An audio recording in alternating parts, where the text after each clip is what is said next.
Hello everyone, this is Ben with ERP Connect Consulting, and in this video we are going to review data migration templates and the fields you will need to populate to start implementing Business Central. This video will review base setup for your general and finance configuration, and we will review basic setup of configuration packages and what key fields to include when migrating data. Let's jump right into our first session. If you don't have the packages that you're seeing deployed up on the screen, please reach out to our team and we can send for easy import. Once they are deployed, we'll want to navigate to my screen here and start with the package labeled General and Finance. If we go back one screen, you'll see all of the configuration packages I have to get started. And if you aren't able to navigate here, come up to the search bar and start typing in config, and it'll be under the pages and tasks. You can click on configuration packages and that will take you into our screen here. So let's jump back into our General and Finance. Here you can see the various tables that we're going to be importing in order to get our general and finance information into the system as we get started. Again, this will be the very first step that we take in migrating data into Business Central. So we see our GL accounts, our company information, our bank accounts, and some dimension values down here. One thing to notice is there's a handful of fields in each of these tables. We don't need to import all those fields to get started. So what I've done is come down here to the number of fields included and just narrowed it down to the key fields for this session. If you click into any of these numbers right here, it'll pop open an additional screen. If you need to add in more than these 7, please feel free. However, this is our standard as we get started, and you can see the filter on here as to what's included. If I go back, I'll need to export this data to Excel. It will take the current data that I have in my system. You can see that here in the number of database records. So I've got 81 GL accounts, 1 record for company information, 4 records for bank account information, and so on. Those fields will appear in our Excel export. Once we click export to Excel, this should download a file to your computer that will look something like this. Once the Excel file has been exported, you can see each table is broken down here into a tab, and each tab has the columns that we saw in this fields included. So if I pop this back open, we'll start on our company information tab. Here you can see just some basic information. We've got our name, address, phone number, and some email information. If you email us a picture that you want to use for a logo, we can also import that into Business Central, and that will allow that picture to be used on various forms and reports throughout the system. Once the company information is set up, we'll want to navigate over to our GL account. This is going to be the first crucial table that we import into Business Central, as it's the backbone of any good ERP system. You can see some fields here. We've got the account number. This is going to serve as your main account or your natural account. We'll get into our dimensions in a second here to look at what those other segments would look like. We've got our name. We've got our account type. So here you're going to have either heading, begin total, end total, or a posting account. The posting accounts are going to be everything that you're actually physically posting amounts to. Everything else is just for reporting purposes and to help you navigate throughout the system. If you hover over any of these headers, you'll be able to see some more information on what that field requirement is. So in this case, it's an option field, 0 being posting, 1 being heading, so on and so forth. You can either type in the number or type in the full name of that account type. Next, we'll have account category. The options here, again, it's going to be a preset list. So we'll have our assets, liabilities, equity, income, cost of goods, and expense. One recommendation I would have here is as you're setting up those charts of accounts, you'll want to have assets, for example, start with the option number that we see there. So 1 for assets, 2 for liabilities. You can see that in column A here. Income or balance, we'll just want to indicate here whether it's an income statement or balance sheet account. This becomes very important at year-end close. Anything that's marked as an income statement account will roll to your retained earnings account that you've defined. Anything that's a balance sheet account will continue to aggregate going forward. And then finally, these last 2 fields, we've got direct posting. Typically, you're going to want to turn direct posting off or to false for any cash accounts, AP accounts, or AR accounts. All of those should be posting through a sub ledger.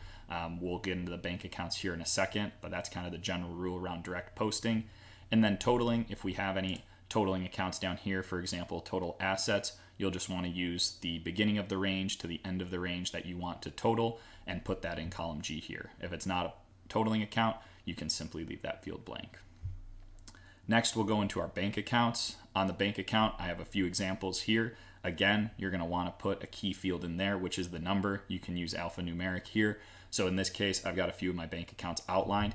Again, if you hover over this, you'll see what type of field it is. So in this case, it's a code field. This is going to be the primary key. And you'll see a 20 at the end of that code. That 20 is indicating that 20 characters is the max amount of characters I can have in this field. If you try to put 21 characters or more, it will give you an error on import that the code is too long. Then you're just going to put some basic information in here like your name, search name, name 2 if you've got multiple things that you need to track at the bank, as well as your bank account number, as well as the routing number here, and then the bank account posting group. These posting groups will need to be configured within the system prior to the import. It should be a fairly simple one-to-one relationship. If I go back into Business Central here and I go to bank account posting groups, you should be able to see here that each bank account posting group, as we can see in our file, is tagged to a GL account. Again, that kind of goes back to our last lesson in the chart of accounts tab, where we want direct posting turned off for any cash accounts, because all of those cash accounts should be posting through the bank account and what account that posting group is tied to. Finally, to get finalized with our general and finance setup, we'll want to look at the dimensions. So we have 3 tabs here, the first being dimension. This is just simply the list of the dimension headers. So this would be the group in which each dimension value falls into. So we've got things like area, business group, customer, customer group, and so on.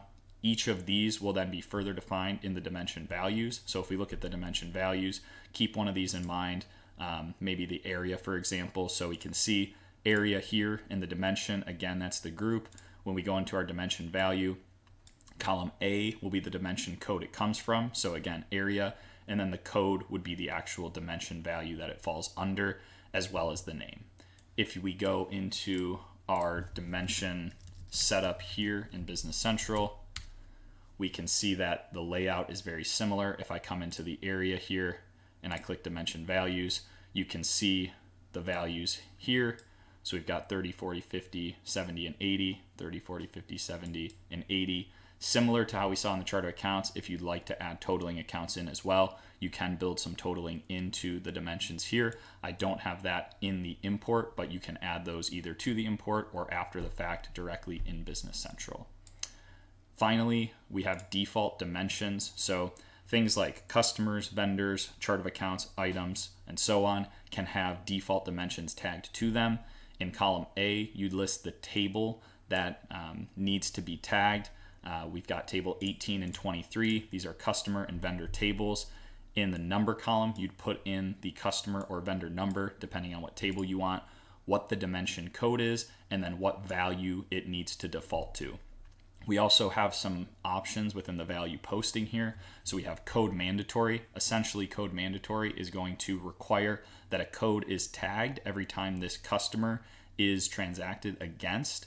However, you can change the code to something else. If we choose option 2, same code, it's going to require, in this case, that if it's a same code, that area is always 70. If you try to change it to something other than 70, when you are transacting against customer 10,000, it will give you an error that the same code is required. So this not only helps from a data entry standpoint, but also helps kind of safeguard against posting to the wrong dimensions, in this case, in a default sense.